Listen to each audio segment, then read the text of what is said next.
A family of outlaws seeking revenge on a corrupt police force robs over 40 banks, cashing in on over $1 million. The family buries $350,000 in locations across southeastern Florida. This is the story of the Swamp Bandit, John Ashley, and the Ashley Gang.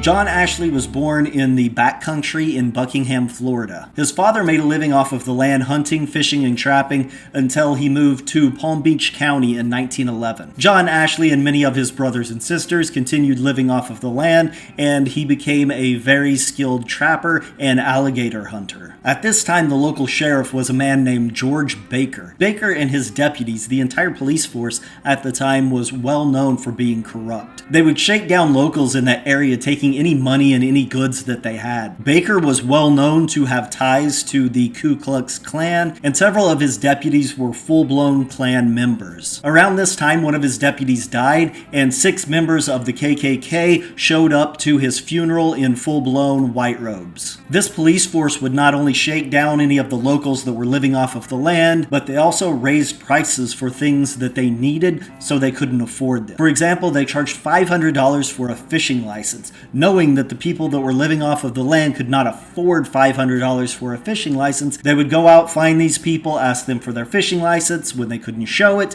then the police officers would confiscate their boat and all of their fishing equipment. John Ashley and his siblings grew up living off of the land, and they respected these people. Joe Ashley and his 9 children, including John Ashley, watched as the corrupt police force systematically disenfranchised all of the people that were there living off the land. Over the course of this story, the Ashleys would actually open several churches and several boarding houses to take care of people and to feed people that were in need. Don't let that fool you, though. These people were not pushovers, and on December 29th, 1911, everything would change when a dredging crew would discover the body of a Seminole native named DeSoto Tiger.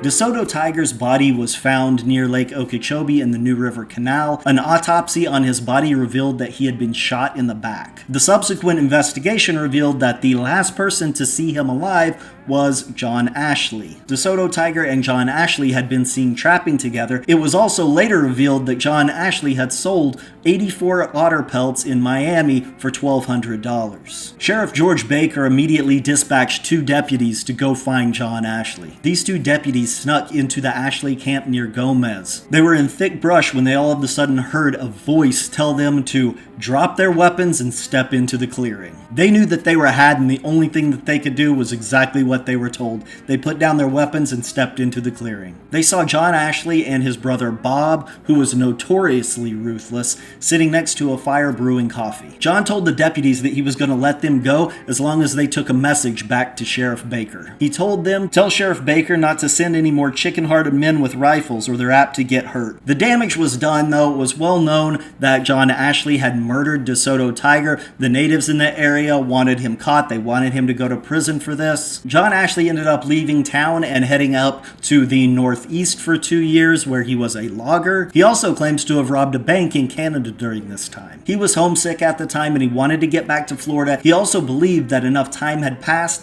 that if he sat in front of a jury of his peers, they would acquit. However, the Palm Beach County prosecutor also believed this, so he had the trial moved to Miami. One day, John's father, Joe, showed up to bring him a home-cooked meal. The deputy needed to open the gate in order to let Joe through. As the deputy turned and unlocked the gate, John bust through the gate, scaled a 10-foot chicken wire fence, and disappeared into the Everglades. John Ashley now had experience as a bank robber. He was reunited with his family, and this is when he started the Ashley Gang.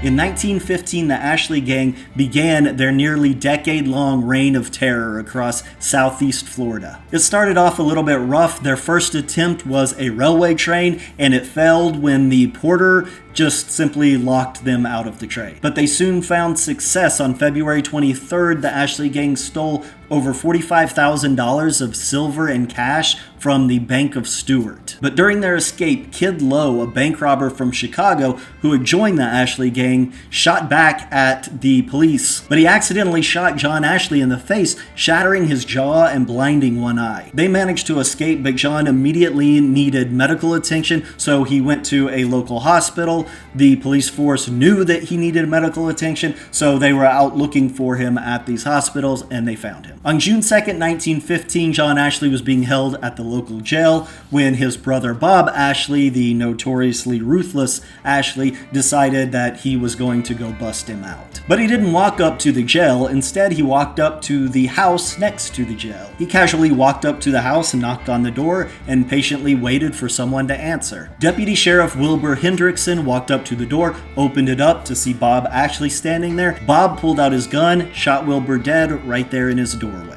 Bob knew that Wilbur kept a set of keys for the jail. He looked down, the keys were right there. He grabbed them, he started to run when shots started blazing right by his head. Wilbur's wife had grabbed his rifle and was shooting at Bob. In Bob's panic to escape, he drops the keys, ends up running down the road, finds a man on a delivery truck, jumps on the side of the delivery truck, and tells the man to head to the highway. Deputy Officer Bob Riblett saw what was going on and he made chase. He started chasing this delivery truck down the road. As Bob Ashley's luck would have it, the delivery truck just stalled in the middle of the road. When the truck stalled, Bob Ashley pulled out his gun. He started firing back at Bob Riblett. Bob Riblett pulled out his gun, started firing at Bob Ashley, and they ended up shooting and killing each other. Thousands of people showed up in protest at the jail. They were ready to take Ashley out and hang him. The police force then showed the people the body of Bob Ashley to calm them down, and they knew that they had to do something at this point. They needed to make something happen fast, otherwise they were going to have a riot on their hands.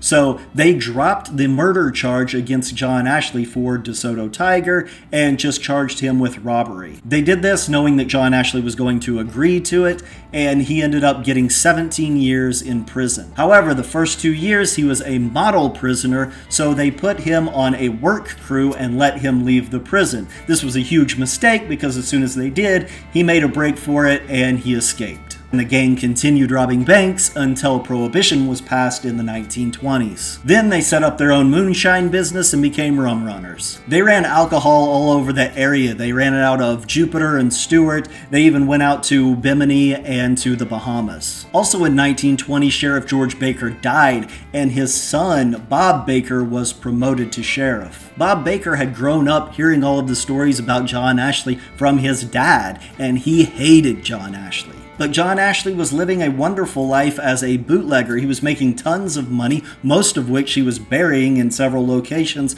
around Lake Okeechobee. He was also in love with a woman named Laura Updegrove, or the Queen of the Everglades. She was a driver, she was a lookout, she almost always had her .38 strapped to her hip, except when she would go into banks to scout the bank so that they could rob the bank. In 1921, again, John was caught, and he was sent back to the same prison that he had escaped from before, Rayford. While in prison, 2 of his brothers went missing on a trip to Bimini. John believed that another gang in the area was responsible for this, and from prison, he had them killed. One day, the prison guard walked by John's cell, and he wasn't there. John escaped from prison a 3rd time, and to this day, nobody knows how he did it. He just disappeared. After this, the Ashley gang went on a string of extravagant robberies. Once, one of the members dressed as a woman and went in and robbed the bank. In nearly every robbery, after they robbed the bank, they would go through town celebrating before they would actually leave town. In one robbery, John left a bullet along with a message with one of the victims. The message to Sheriff Baker in reference to the bullet was, "There's another one waiting for you if you're man enough to come out and get it." The sheriff was embarrassed by what was going on. All of these banks were being robbed and there was nothing that he could do about it. At this point, the sheriff decided to go on the offensive and he gathered a posse to go out after the Ashley gang. They went out into the Everglades and they were burning down anything they could find that had been associated with the gang. They found John and members of the gang hiding out in a camp 2 miles south of the Ashley house. Several members of the Ashley gang were shot and died, including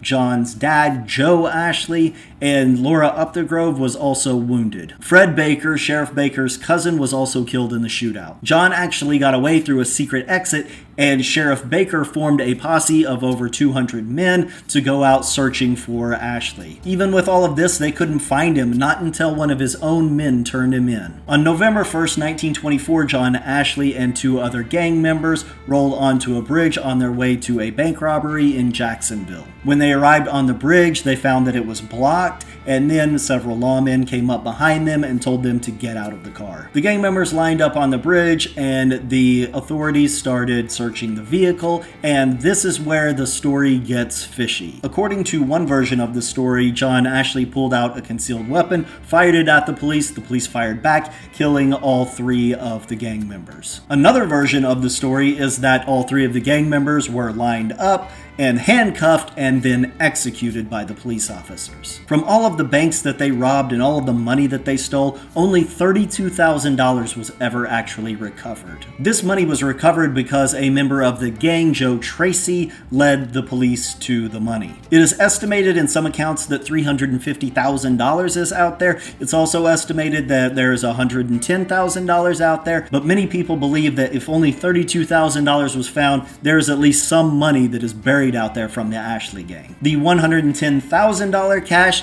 is most likely buried somewhere at the south point of Lake Okeechobee. Many people believe that there is much more buried in the area. I hope you enjoyed the story. If so, don't forget to like, leave comments, and subscribe. Thanks for watching.